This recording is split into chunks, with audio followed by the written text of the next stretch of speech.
Welcome to Blizzard Fire. We hope this video helps fire up your solution. In this video, I will show how to make homemade tomato juice.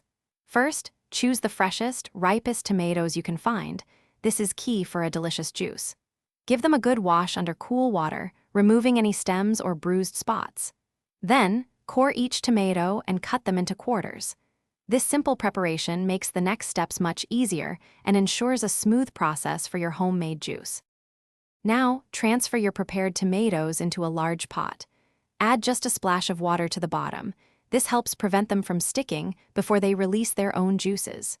Bring the mixture to a gentle simmer over medium heat. Let them cook down for about 20 minutes, stirring occasionally until they are completely soft and broken down. This step is crucial for extracting all that wonderful tomato flavor. Hey everyone, if you're finding these tips helpful, please hit that subscribe button and give this video a like.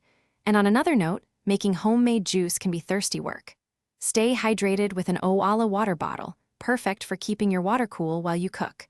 You can find a link to the Owala bottle and other great deals in the description below.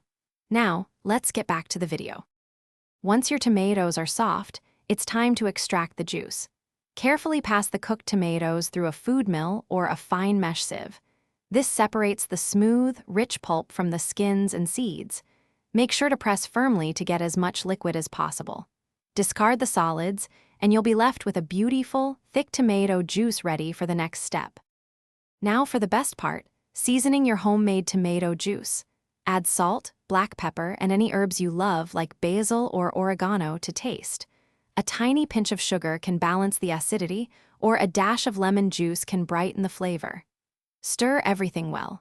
Once cooled, pour your delicious juice into clean, airtight containers. It will keep fresh in the refrigerator for up to 1 week. Thanks for watching. If you found this helpful, don't forget to like and subscribe.